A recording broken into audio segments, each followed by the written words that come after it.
Good morning student, BVSc second year geography की कक्षा में आप सभी का हार्दिक स्वागत है। अपना टॉपिक चल रहा था मत्स्य पालन। कल हमने उसमें बात की थी कि मछली के लिए अनुकूल दशाएं मछली पालन के लिए। आज हम बात करेंगे मछली पकड़ने की विधियाँ। मछली पकड़ने की विधियाँ ड्रिफ्टिंग है, ट्रावलिंग है, सेनिंग है, लीनिंग है।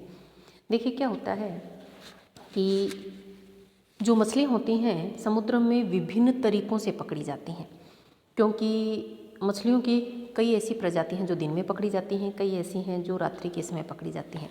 कारण क्या होता है कि मछली की जो कई प्रजातियां ऐसी होती हैं जो दिन के समय गहरे सागरों में चली जाती हैं और रात्रि के समय छिछले सागरों में वह आती हैं। तो कुछ ऐसी मछलियाँ होती हैं जिनको रात्रि में पकड़ना आसान रहता है और ऐसी जो मछलियाँ होती हैं वो झुंड में पाई जाती हैं। तो जहाज़ में मछुआरे विभिन्न प्रकार से जाल लेके जाते हैं, जिनकी सहायता से वे क्या करते हैं, समुद्री सतह पर उसको फैला देते हैं और मछलियों को पकड़ने का कार्य करते हैं। फर्स्ट हम बात करते हैं ड्रिफ्टिंग की। जो ड्रिफ्टिंग है, ड्रिफ्टिंग एक नेट होता है, एक टेनिस की नेट के समान यह होता है, जिसमें मछुआरे क्या करते हैं, उसको जल की सतह पर फैला देते हैं और जाल एक रस्सी से बांध देते हैं।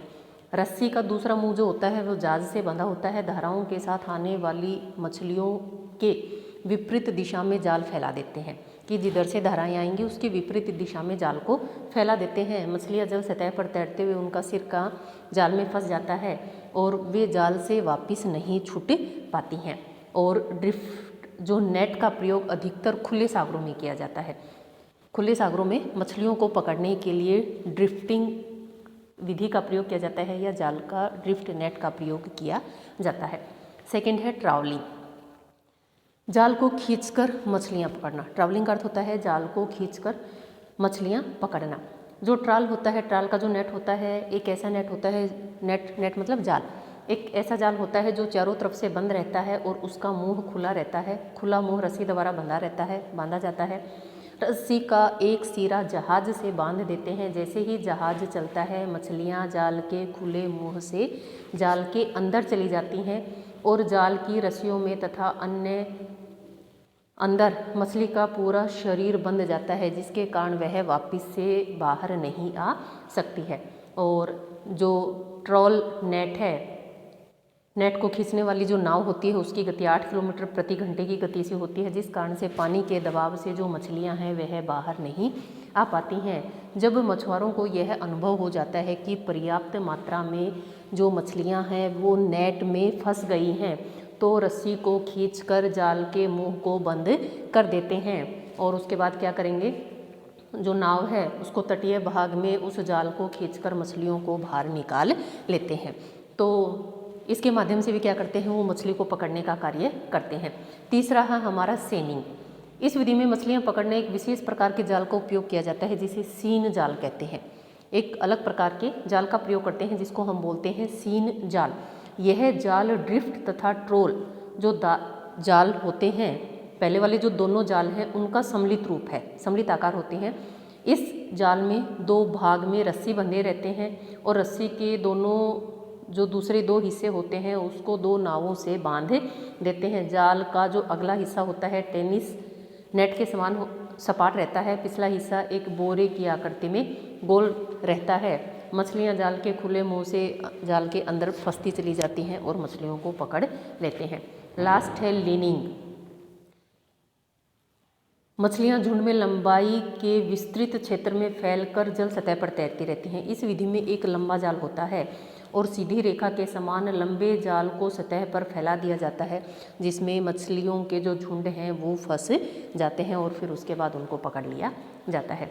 आज हम बात करेंगे उसके बाद कि मत्स्यन के प्रकार कि कितने प्रकार होते हैं, कि जलीय भागों में मछलियों के विभिन्न गहराई में पाए जाने के कारण उसको निम्न भागों में हम क्या करते हैं, विभाजित करते हैं। कारण क्या होती हैं, कुछ जो मछलियाँ होती हैं छिछले भागों में पाई जाती हैं, जबकि कुछ ऐसी मछलियाँ होती हैं जो गहरे भागों में पाई जाती हैं, जिसके कारण क्या मछलियों के अलग अलग प्रकार होते हैं, कि मत्स्यन के प्रकार होते हैं कि उनको हम किस प्रकार से मछली को किन किन क्षेत्रों में हमें यहाँ मछली मिलेंगी। तो फर्स्ट हम बात करते हैं बेलापवर्ती समुद्रों में मत्स्यन। बेलापवर्ती को हम बोलते हैं पेलेजिक भी हम उसको बोलते हैं कि सागरों के जो खुले भाग होते हैं सामान्यतया छोटी मछलियाँ पाई जाती हैं। सागरों के जो खुले भाग होते हैं उनमें सामान्यतया छोटी मछलियाँ पाई जाती हैं और ये मछलियाँ झुंड में जल सतह के पास तैरती रहती हैं और ये मछलियाँ एक स्थान से दूसरे स्थान पर जल्दी जल्दी प्रवास कर जाती हैं। तो जो बेलापवर्ती समुद्र हैं उसमें यही कहा गया है कि समुद्रों के जो खुले भाग होते हैं सामान्यतः छोटी मछलियाँ वहाँ पर पाई जाती हैं, झुंड में पाई जाती हैं और ये मछलियाँ बहुत जल्दी एक स्थान से दूसरे स्थान पर क्या कर जाती हैं, मछली गति कर जाती है। दूसरा है इसमें डिमर्सल फिशिंग। डिमर्सल फिशिंग, ये मछलियाँ छिछले सागरों के तल पर पाई जाती हैं। छिछले सागर तट से लगते हुए जो समुद्री भाग होते हैं, छिछले सागर होते हैं जिनमें गहराई कम पाई जाती है, ऐसे क्षेत्रों में ये मछलियाँ पाई जाती हैं और ये ठंडे जलीय क्षेत्रों में लगभग 40 मीटर की गहराई तक पाई जाती हैं। आप सभी जानते हैं कि गर्म और ठंडे जल क्षेत्रों में मछलियाँ पाई जाती हैं, लेकिन ठंडे जल क्षेत्रों की जो मछलियाँ होती हैं वो अच्छी मानी जाती हैं, स्वास्थ्य की दृष्टि से भी और पौष्टिकता की दृष्टि से भी अच्छी मानी जाती है। तो इस क्षेत्र में जो मछलियाँ पाई जाती हैं, छिछले सागर में जो मछलियाँ पाई जाती हैं वो ठंडे जल में 40 मीटर की गहराई तक भी क्या हो जाती हैं, पाई जाती हैं, जहाँ सूर्य की किरणें आसानी से पहुँच जाती हैं। आप सभी जानते हैं कि सूर्य की जो किरणें हैं 200 मीटर की गहराई तक आसानी से पहुँच सकती हैं और यही कारण है कि मछली 200 मीटर की गहराई तक आपको उपलब्ध हो जाती है। खुले जो चबूतरे होते हैं उन पर उपलब्ध हो जाती है। कारण क्या है, एक प्लेटिकन होता है जो क्या होता है, जिसको हम पलवक भी बोलते हैं, वो मछलियों का भोजन होता है और जिसके कारण मछलियों का अगर पर्याप्त मात्रा में भोजन की उपलब्धता है और वहाँ पर सूर्य की किरणें पहुँच रही हैं तो ऐसे क्षेत्रों में मछलियाँ पाई जाती हैं। तो डिमर्सल जो फिशिंग की बात करी हमने, वैसे तो छिछले सागरों में पाई जाती हैं, झुंडों में पाई जाती हैं, लेकिन ठंडे क्षेत्रों में वह 40 मीटर की गहराई तक पाई जाती हैं। ऐसे क्षेत्रों में सूर्य की किरणें वहाँ तक आसानी से पहुँच जाती हैं। नेक्स्ट बात करिए समुद्र तटीय मत्स्यन। समुद्र तटीय मत्स्यन का अर्थ होता है समुद्र के तट वाले क्षेत्र में। ये मछलियाँ समुद्र के तटीय क्षेत्र में पाई जाती हैं, छिछले भागों में पाई जाती हैं, जहाँ मैदानों से नदियाँ आकर गिरती हैं। आप सभी जानते हैं कि जो नदियाँ हैं कहाँ से आकर गिरती हैं, मैदानों से आकर गिरती हैं। अब नदियाँ जैसे ही इन छिछले या समुद्र तटीय क्षेत्रों में नदियाँ गिरती हैं तो नदियाँ अपने साथ मछली भी लेके आती हैं और उसके साथ उनके भोजन सामग्री भी लेकर आती हैं। तो भोजन सामग्री लेके आती हैं तो मछलियों को भोजन आसानी से वहाँ पर उपलब्ध हो जाता है, क्योंकि नदियाँ सिर्फ अपने साथ मछली नहीं बल्कि मछलियों का भोजन भी लेकर आती हैं। आप सभी जानते हैं कि पर्वतों पहाड़ों क्षेत्रों से नदियाँ निकलती हैं और समुद्र में विलीन हो जाती हैं। जब समुद्र में गिरती हैं तो वह नदियाँ अपने साथ अनेक पोषक तत्व लेके आती है, मछलियों को भी लेके आती है और मछलियों के लिए पर्याप्त मात्रा में भोजन भी उपलब्ध करवाती है। तो यही कारण है कि समुद्र तटीय जो क्षेत्र होते हैं वो मत्स्यन के मुख्य केंद्र माने जाते हैं। लास्ट बात करते हैं स्वच्छ जल में मत्स्यन। आप सभी जानते हैं नदियां हैं, झीलें हैं, इस प्रकार के जो क्षेत्र होते हैं वो स्वच्छ जल के मत्स्यन के लिए जाने जाते हैं। छोटे छोटे तालाब होते हैं, झीलें होती हैं, वहाँ पर विभिन्न देशों के आंतरिक भागों में ये क्षेत्र स्थित होते हैं और जो स्थानीय जो व्यक्ति होते हैं अपने उपयोग हेतु यहाँ से मछली पकड़ने का कार्य भी करते हैं। कि स्वच्छ जल के मत्स्यन की विभिन्न देशों के आंतरिक भागों में जहाँ स्वच्छ जल उपलब्ध होता है, झीलों में, तालाबों में, नदियों में, वहाँ पर स्वच्छ जल की मछलियाँ पाई जाती हैं और वहाँ के जो स्थानीय व्यक्ति होते हैं अपने उपयोग के अनुसार वहाँ से मछली पकड़ने का कार्य करते हैं। अब हम बात करेंगे विश्व के मुख्य मत्स्य उत्पादक क्षेत्र की मुख्य मत्स्य उत्पादक क्षेत्र की कौन कौन से ऐसे मछली के उत्पादक क्षेत्र हैं जहाँ से हमें भारी मात्रा में मछली का उत्पादन होता है। 4 विधियाँ थी जिसके माध्यम से क्या है मछली पकड़ने का कार्य होता है, क्योंकि अलग अलग क्षेत्रों में अलग अलग प्रकारों की मछलियाँ पाई जाती हैं। फर्स्ट बात करते हैं उत्तरी पूर्वी अटलांटिक क्षेत्र। उत्तरी पूर्वी अटलांटिक क्षेत्र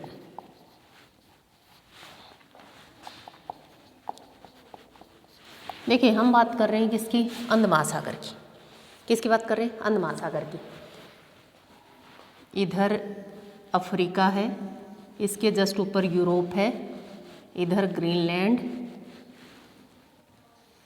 उत्तरी अमेरिका और इसके जस्ट नीचे दक्षिणी अमेरिका। इस किसकी बात कर रहे हैं हम? अंध महासागर की बात कर रहे हैं। तो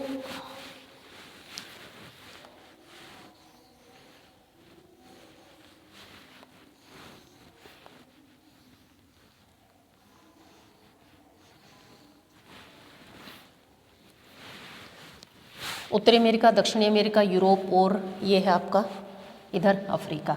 यहाँ पर आपका ग्रेट ब्रिटेन एक छोटा सा और है इसके अंदर की तरफ, ये बिस्के की खाड़ी, ऊपर नॉर्वे, स्वीडन, फिनलैंड, बीच में ये थोड़ा सा इस अकॉर्डिंग क्या आ जाएगा? बाल्टिक सागर, ये स्थलीय भाग बीच में बाल्टिक सागर। तो उत्तरी पूर्वी अटलांटिक क्षेत्र, हम इस क्षेत्र की बात करेंगे। यूरोप का पश्चिमी क्षेत्र हम बोल सकते हैं, या अटलांटिक महासागर, अंध महासागर का हम उत्तरी पूर्वी अटलांटिक क्षेत्र। अब पूर्व पश्चिम आप कैसे ज्ञात करेंगे? ये हमारा ईस्ट है, ये वेस्ट है, ऊपर नॉर्थ है और नीचे साउथ है। तो उत्तरी पूर्वी भाग कौन सा है? उत्तरी पूर्वी भाग, ये वाला भाग क्या है? उत्तरी पूर्वी भाग है। सही है।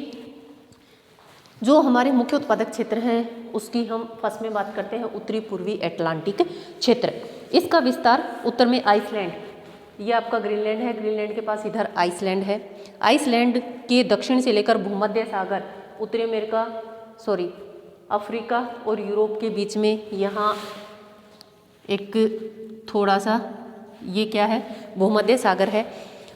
भूमध्य सागर एवं जिब्राल्टर तक यह पाया जाता है। पश्चिमी यूरोप का मुख्य मछली उत्पादक क्षेत्र है, जिसमें डागर बैंक इसी में स्थित है। इस क्षेत्र के पास जो उत्तरी अटलांटिक प्रवाह का आगे जहाँ विस्तार पाया जाता है उसको डागर बैंक के नाम से जाना जाता है। यूरोप का जो पश्चिमी भाग है उसको डागर बैंक के नाम से जाना जाता है, क्योंकि भारी मात्रा में यहाँ पर मछली का पालन किया जाता है या मछली पकड़ी जाती है।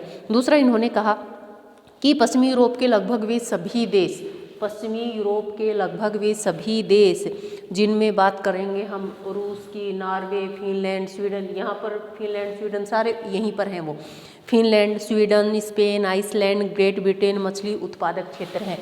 ये इस पूरे को ग्रेट ब्रिटेन बोलते हैं। फिनलैंड, नॉर्वे, स्वीडन इधर है और रूस भी इधर है। तो इस पूरे क्षेत्र में क्या है? भारी मात्रा में मछली उत्पादक क्षेत्र है। और यही कारण है कि यहाँ पर मुख्य रूप से कौन कौन सी मछलियाँ पाई जाती हैं? कार्ड है, हैरिंग है, हैडक है, मैक्रेल है, ये सभी मछलियों के प्रकार यहाँ पर पाए जाते हैं। सार्डाइन है, इटली के पास सार्डिनिया के नाम पर सार्डाइन मछली का नाम। तो ग्रेट ब्रिटेन लगा लीजिए, स्पेन के बाद स्पेन के पास वाले जितने भी है, यूरोप का रूस वाला भाग रूस, तो भूमध्य सागर, जिब्राल्टर, तो ये बाल्टिक सागर, ये जो सारे क्षेत्र हैं वो मछली उत्पादन के लिए जाने जाते हैं। कौन से क्षेत्र के अंतर्गत आते हैं? उत्तरी पूर्वी अटलांटिक क्षेत्र के अंतर्गत ये सभी शामिल हैं। कि इसका विस्तार जो है उत्तर में आइसलैंड, यहाँ पर एक छोटा सा आइसलैंड है, उस आइसलैंड के दक्षिण की अगर हम बात करें, ये सारे क्षेत्र उसमें आते हैं। आइसलैंड के चारों तरफ भी छोटा सा टापू है। आइसलैंड के चारों तरफ का जो क्षेत्र है वहाँ छिछले सागर में भी क्या पाई जाती हैं? मछलियाँ पाई जाती हैं। यहाँ पर जो मछलियाँ पाई जाती हैं आप सभी जानते हैं, कार्ड है, हैरिंग है, मैक्रेल है, सार्डिनिया है, ये सभी मछलियाँ यहाँ पर पाई जाती हैं। ये सभी मछलियाँ यहाँ से पकड़ी जाती हैं। मछली व्यवसाय की दृष्टि से नॉर्वे का स्थान मुख्य है। इसी उच्च अक्षांशों में नॉर्वे देश स्थित है। नॉर्वे का स्थान मुख्य है, कारण क्या है? नॉर्वे भारी मात्रा में मछली का उत्पादन करता है। विश्व में पकड़ी जाने वाली कुल मछलियों का 4.1% मत्स्य का व्यवसाय करता है। नॉर्वे जो देश है विश्व में 4.1% मछली का क्या करता है? उत्पादन तो करता है, लेकिन साथ ही उनका क्या करता है? नॉर्वे उनका मत्स्य का व्यवसाय करता है। नॉर्वे से होने वाले विदेशी निर्यात में समुद्री पदार्थों का मुख्य स्थान पाया जाता है। कारण क्या है? अकेला नॉर्वे विश्व की 4.1% मत्स्य का व्यवसाय करता है, और जितना भी वह अपना सामान, जितनी भी वस्तुएं वह बाहर बेचता है उसमें समुद्री जो पदार्थ है उनकी सर्वाधिक मात्रा पाई जाती है। कारण क्या है? उच्च अक्षांशों में स्थित है, ठंडा क्षेत्र है, जो मत्स्य है, मछली पालन के लिए अनुकूल दशाएं उपयुक्त हैं यहाँ पर। या हम कह सकते हैं कि प्राकृतिक मत्स्य के केंद्र पाए जाते हैं, जिसके कारण यहाँ पर भारी मात्रा में क्या है? मछली का उत्पादन होता है। उत्तरी पूर्वी अटलांटिक क्षेत्र आप सभी जानते हैं, इधर से लैब्राडोर की ठंडी धारा आती है, इधर से गल्फ स्ट्रीम की गर्म धारा आती है। गल्फ स्ट्रीम का ही आगे जो प्रवाह है उसको उत्तरी अटलांटिक प्रवाह कहा जाता है। यही कारण है कि यूरोप के जो पश्चिमी भाग हैं वो वर्ष भर बर्फ मुक्त रहते हैं। कारण क्या है? गल्फ स्ट्रीम की जो गर्म धारा है उसी का आगे प्रवाह क्या है? उत्तरी अटलांटिक प्रवाह। जो गर्म धारा है यूरोप के पश्चिमी भाग से टकराती है। कारण क्या है? उच्च अक्षांशों में स्थित है। ये जो जितनी भी बंदरगाहें हैं वो क्या रहती हैं? बर्फ़ से ढकी रहती हैं। लेकिन बर्फ़ से जैसे ही गर्म धारा आती है यहाँ के तापमान में क्या हो जाती है? बढ़ोतरी हो जाती है। वर्ष भर बंदरगाहें खुली रहती हैं। मछली के लिए अनुकूल दशाएं पाई जाती हैं। भारी मात्रा में मत्स्य यहाँ पर व्यवसाय किया जाता है। यही कारण है कि बंदरगाह भी वर्ष भर खुले रहते हैं और गर्म जल वहाँ पर पहुँचने से मछली के लिए उपयुक्त तापमान वहाँ पर मिल जाता है, जिसके कारण जो डोगर बैंक है, डागर बैंक है, वो यहीं पर स्थित है और यहाँ पर भारी मात्रा में मछली या मत्स्य का व्यवसाय किया जाता है। नॉर्वे अकेला ऐसा देश है जो सर्वाधिक अपनी निर्यात की जाने वाली वस्तुओं में समुद्री पदार्थों को निर्यात करता है। 4.1% विश्व का कुल मत्स्य उत्पादन का अकेले क्या करता है? नॉर्वे करता है। नेक्स्ट बात करते हैं, हमने किसकी बात करी? उत्तरी पूर्वी अटलांटिक क्षेत्र की, यूरोप के पश्चिमी भाग की। अब हम किसकी बात करेंगे? उत्तरी अमेरिका के पूर्वी भाग लगा लीजिए, या हम इसको बोलते हैं उत्तरी पश्चिमी अटलांटिक क्षेत्र। इधर उत्तर है, इधर पश्चिम है, तो ये वाला भाग क्या कहलाएंगे? उत्तरी पश्चिमी अटलांटिक क्षेत्र। आप सभी जानते हैं लैब्राडोर की ठंडी धारा इधर से आती है।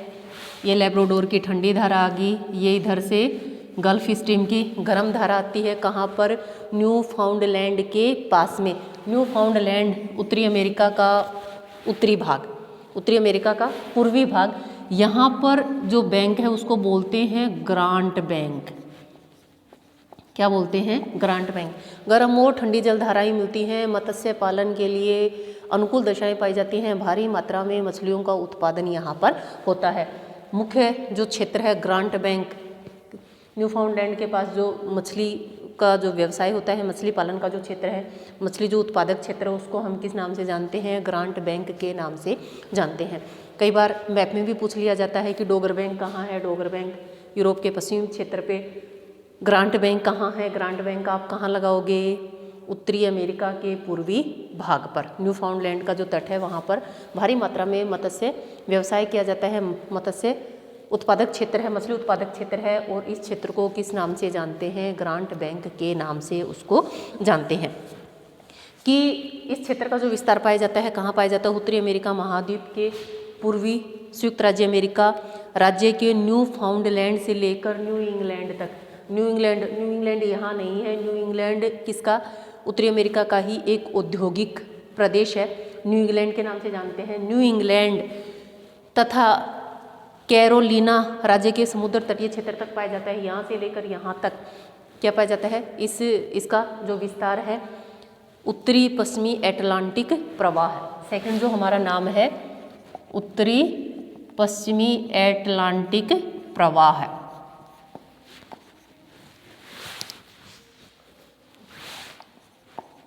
प्रदेश, उत्तरी पश्चिमी अटलांटिक प्रदेश।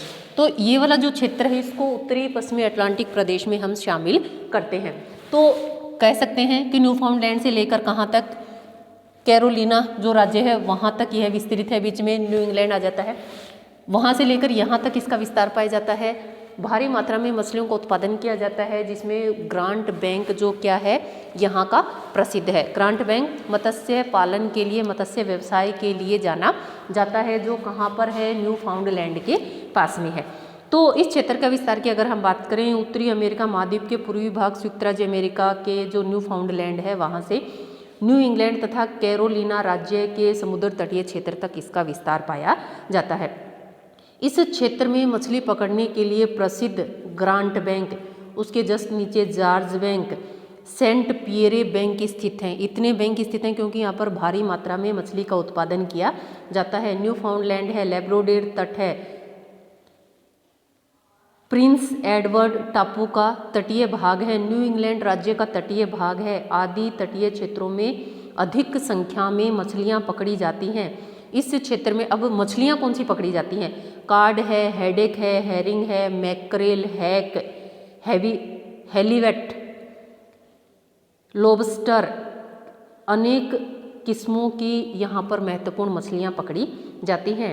इस क्षेत्र में मछली व्यवसाय हेतु उत्तम समशीतोष्ण जलवायु पाई जाती है। यहाँ ठंडे जल की कौन कौन सी धाराएं मिलती है? ठंडे जल की लैब्राडोर और गर्म जल की गल्फ स्ट्रीम जल धाराएं मिलती हैं, जो मत्स्यन के लिए अनुकूल दशाएं प्रदान करती हैं। तीसरी बात करते हैं। तीसरा जो प्रदेश है वो है हमारा उत्तरी पूर्वी प्रशांत महासागरीय क्षेत्र। कौन सा क्षेत्र है? उत्तरी पूर्वी प्रशांत महासागरीय क्षेत्र। इसकी बात करें, उत्तरी अमेरिका का जो पश्चिमी भाग है वो इसमें शामिल है। अलास्का से लेकर बेरिंग जल डमरू मध्य के बीच का जो क्षेत्र है वह इसमें शामिल है। तीसरी जो हमने बात करी, किसकी बात करी? उत्तरी पूर्वी प्रशांत तटीय क्षेत्र की। देखिए, सेकंड पॉइंट हटा दीजिए, नाम है उत्तरी पूर्वी। ये प्रशांत महासागर है हमारा, इधर एशिया वाला भाग आ जाता है और इधर नीचे ऑस्ट्रेलिया वाला। तो प्रशांत महासागर की बात करें, उत्तरी पूर्वी प्रशांत महासागरीय क्षेत्र, तो ये वाला क्षेत्र है। आप सभी जानते हैं इधर कौन सा देश है? उत्तरी अमेरिका के इधर है अलास्का। क्या है? अलास्का। और ये जो है उसको बोलते हैं बेरिंग जल संधि, बेरिंग, ठीक है। और यहाँ पर क्या है? कैलिफोर्निया की खाड़ी। तो इन्होंने ये कहा कि यह जो क्षेत्र है उत्तरी अमेरिका के पश्चिमी भाग में, ठीक है, अलास्का, ये आपका अलास्का बेरिंग जल डमरू मध्य से लेकर कैलिफोर्निया राज्य तक, ये आपका कैलिफोर्निया राज्य है। उत्तरी अमेरिका के पश्चिमी भाग में कैलिफोर्निया की खाड़ी, सुना है ना आपने जब हमने धाराएं पढ़ी थी तब? कैलिफोर्निया, ये कैलिफोर्निया राज्य है, वहाँ तक इसका विस्तार पाया जाता है। यहाँ पर अलास्का है, ब्रिटिश कोलंबिया, अलास्का ये है। पहले इस पर किसका अधिकार था? ग्रेट ब्रिटेन का अधिकार था। उसके बाद संयुक्त राज्य अमेरिका का अधिकार है वर्तमान समय में। संयुक्त राज्य अमेरिका ने ब्रिटेन से इसको खरीद लिया था। वर्तमान समय में जो अलास्का है उस पर किसका अधिकार है? यूएसए का अधिकार है। अलास्का है, ब्रिटिश कोलंबिया, वाशिंगटन, ये सारे किसके हैं? संयुक्त राज्य अमेरिका के राज्यों के नाम हैं। वाशिंगटन है, ओरेगन है, कैलिफोर्निया राज्यों के जो तटीय भाग है वो मत्स्य पालन के लिए यहाँ पर मत्स्य व्यवसाय होता है। सामन है, हैरिंग है, कार्ड, पिलकार्ड, हेलीवेट आदि मुख्य मछलियाँ यहाँ पर पकड़ी जाती हैं और जो इस क्षेत्र में काफ़ी मात्रा में पकड़ी जाती हैं। और मछलियों, यहाँ पकड़ी जाने वाली जितनी भी मछलियाँ हैं अन्य देशों को निर्यात की जाती हैं। यहाँ जितनी भी मछलियाँ पकड़ी जाती हैं वो अन्य देशों को निर्यात कर दी जाती हैं। सबसे अधिक सालमन मछली पकड़ी जाती है। कल मैंने बताया था आपको सालमन की कितनी उप प्रजातियाँ पाई जाती हैं? 5 उप प्रजातियाँ पाई जाती हैं। तो सालमन प्रकार की यहाँ पर क्या पाई जाती हैं? मछलियाँ पाई जाती हैं। अलास्का प्रांत में सबसे अधिक संख्या में मछलियाँ पाई जाती हैं। ये आपका अलास्का है, इसके जो तटीय क्षेत्र हैं, छिछले भाग हैं, यहाँ पर सर्वाधिक मात्रा में मछली का उत्पादन किया जाता है। नेक्स्ट बात करेंगे उत्तरी पश्चिमी प्रशांत महासागर का तटीय क्षेत्र। ये उत्तरी पश्चिमी कौन सा आ जाएगा? ये उत्तर और ये पश्चिम, उत्तर पश्चिमी, ये जापान, चीन, रूस, साइबेरिया, ये वाला पूरा क्षेत्र। तो ताइवान से लेकर और कहाँ तक का? साइबेरिया तक का क्षेत्र किस में आएगा?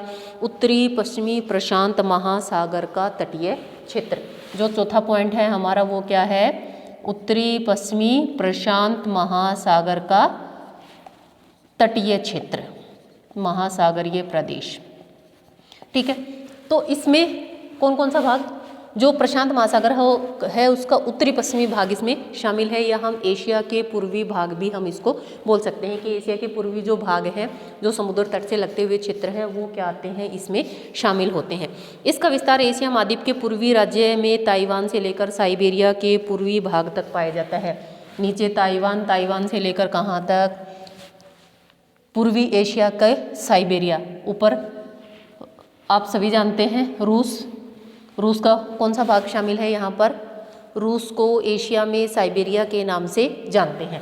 तो ताइवान से लेकर कहाँ तक? साइबेरिया तक इसका विस्तार पाया जाता है। साइबेरिया के पूर्वी भाग तक इसका विस्तार पाया जाता है। साइबेरिया का विस्तार ऐसे चौड़ाई में पाया जाता है यहाँ से यहाँ तक। तो साइबेरिया के पूर्वी भाग तक क्या पाया जाता है? इसका विस्तार पाया जाता है। पूर्वी चीन सागर आप सभी जानते हैं, ताइवान है, दक्षिणी कोरिया, पूर्वी चीन सागर, पीला सागर, तो सारे यहीं पर हैं। व्यवसाय की दृष्टि से प्रसिद्ध क्षेत्र है पूर्वी चीन सागर व्यवसाय की दृष्टि से मुख्य क्षेत्र है। और दूसरी बात करी रूस के जो पूर्वी भाग में स्थित तटीय क्षेत्र उत्तरी पूर्वी कोरिया, चीन है, जापान है, ये सभी मुख्य मछली उत्पादक क्षेत्र हैं। अब जापान है, जापान के चारों तरफ क्या है, छिछला सागर है, मत्स्य उत्पादन के लिए फेमस है। चीन का भाग है, दक्षिणी कोरिया, जापान, ये सारे क्या हैं, मुख्य मछली उत्पादक क्षेत्र हैं। यहाँ ऊपर ओखोटस्क सागर है, जापान के पास जापान सागर है, पीला सागर है, पूर्वी चीन सागर है, आदि सभी तटीय क्षेत्रों में बड़ी मात्रा में मछलियाँ पकड़ी जाती हैं। ऊपर ओखोटस्क सागर, जापान के पास जापान सागर, पीला सागर, पूर्वी चीन सागर, इन सभी क्षेत्रों में भारी मात्रा में मछलियाँ पकड़ी जाती हैं। मछलियाँ कौन कौन सी पाई जाती हैं? सामन, सारडाइन, हैरिंग, टूनी, बोनीटो, मैक्रेल, कॉड, ये सभी प्रकार की मछलियाँ इस क्षेत्र से पकड़ी जाती हैं। अब बात करते हैं, देखिए मैंने आपको बताया था कि वैसे तो हम मुख्य रूप से अगर दो भागों में विभाजित करें कि गर्म जल की मछलियाँ और ठंडे जल की मछलियाँ, तो जो ठंडे जल की मछलियाँ होती हैं वो अधिक या समशीतोष्ण जलवायु वाली जो मछली होती हैं अधिक उपयोगी होती हैं, क्योंकि गर्म जल की जो मछलियाँ होती हैं जहरीली होती हैं, खाने में स्वादिष्ट नहीं होती हैं और कह सकते हैं उर्वरक या तेल के काम आ सकती हैं। लेकिन जो समशीतोष्ण क्षेत्र की जो मछलियाँ होती हैं वो बहु उपयोगी मानी जाती हैं। और यही कारण है कि जो समशीतोष्ण वाले क्षेत्र हैं इन क्षेत्रों में भारी मात्रा में मछली का उत्पादन किया जाता है। अब आप देखना कि जैसे आपने देखा कि जो अंध महासागर है, समशीतोष्ण वाले क्षेत्र क्या माने जाते हैं, इस मछली उत्पादन के अनुकूल क्षेत्र माने जाते हैं। हमने फर्स्ट किसकी बात करी? उत्तरी पूर्वी अटलांटिक प्रदेश की बात करी, उत्तरी पश्चिमी अटलांटिक प्रदेश की बात करी। उसके बाद हमने किसकी बात करी? प्रशांत महासागर का उत्तरी पूर्वी भाग, प्रशांत महासागर का उत्तरी पश्चिमी तटीय भाग। तो ये जितना भी क्षेत्र है समशीतोष्ण जलवायु वाला क्षेत्र है, जहाँ पर विभिन्न प्रकार की ठंडे जल की मछलियाँ पाई जाती हैं जो खाने में स्वादिष्ट होती हैं, जिनमें फास्फोरस भरपूर मात्रा में पाया जाता है। अगर जैसे कैलिफोर्निया की बात करें, यहाँ भारी मात्रा में साइमन मछली पाई जाती है, यह साइमन मछली पकड़ी जाती है। अलास्का का जो क्षेत्र है भारी मात्रा में यहाँ मछली का उत्पादन होता है। कारण क्या है? समशीतोष्ण जलवायु वाले क्षेत्र हैं, अनुकूल जलवायु पाई जाती है, जिसके कारण यहाँ पर भारी मात्रा में मत्स्य या भारी मात्रा में मछली यहाँ पर पकड़ी जाती हैं। नंबर 5 पे बात करते हैं कि अन्य मछली उत्पादक करने वाले क्षेत्र की अन्य कौन कौन से क्षेत्र हैं जहाँ से मछली का उत्पादन होता है। फर्स्ट पॉइंट डालिए इसमें कि उष्ण कटिबंध में स्थित समुद्र तटीय क्षेत्र, उष्ण कटिबंध में गर्म क्षेत्रों की बात करेंगे अब, कि पूर्वी द्वीप समूह के जो तटीय भाग हैं, मैक्सिको की तटीय भाग हैं, कैरिबियन सागर है। देखिए क्या होता है, इसकी बात करें, ये आपकी मैक्सिको, ठीक है, यहाँ पर छोटे छोटे जितने भी हैं उसको हम बोलते हैं कैरेबियन द्वीप, और इसके साथ जो सागर स्थित है उसको बोलते हैं कैरेबियन सागर। क्लियर है? नेक्स्ट बात करते हैं, कैरेबियन सागर प्रशांत महासागर का मध्यवर्ती पूर्वी तथा पश्चिमी क्षेत्र। प्रशांत महासागर का ये आपका पूर्वी क्षेत्र आ गया, ये पश्चिमी क्षेत्र जो भूमध्य रेखा पर स्थित है। इन क्षेत्रों में कह सकते हैं कि ये जो क्षेत्र हैं वो किस प्रकार के हैं? उष्ण कटिबंध में स्थित समुद्र तटीय क्षेत्र। सही है? सेकंड बात करते हैं कि महाद्वीपों के आंतरिक क्षेत्र। आप सभी जानते हैं कि महाद्वीपों के जो आंतरिक क्षेत्र होते हैं, जैसे झीलें हैं, तालाब हैं, नदियां हैं, वहाँ से भी क्या किया जाता है? मछली पालन का कार्य किया जाता है। विभिन्न देशों के मध्य स्थित झील, नदियाँ, तालाब या अन्य जल स्रोत में पकड़ी जाने वाली मछलियाँ, जैसे दक्षिण पूर्वी एशिया की बात करें, मध्य अफ्रीका की बात करें, रूस के आंतरिक भाग की बात करें, उत्तरी अमेरिका की महान झीलों के जो क्षेत्र हैं मुख्य मछली उत्पादक क्षेत्र हैं। उत्तरी अमेरिका की यहाँ बात करें, यूएसए और कनाडा की सीमा पर 5 झीलें हैं। कल मैंने आपको नाम बताया था, सुपीरियर, मिशिगन, ईरी, ओंटारियो और हयूरन। 5 और सुपीरियर विश्व की सबसे बड़ी मीठे पानी की झील है। यहाँ पर भी भारी मात्रा में मछलियों का उत्पादन किया जाता है, क्योंकि जल मीठा है और यहाँ पर जो मीठे जल की मछलियाँ पाई जाती हैं। ये जितने भी क्षेत्र थे मछली उत्पादन के मुख्य केंद्र माने जाते हैं। अब हम नेक्स्ट टॉपिक की बात करेंगे कि विश्व में मत्स्य उत्पादक के जो क्षेत्र हैं वो नेक्स्ट टॉपिक में देखेंगे हम।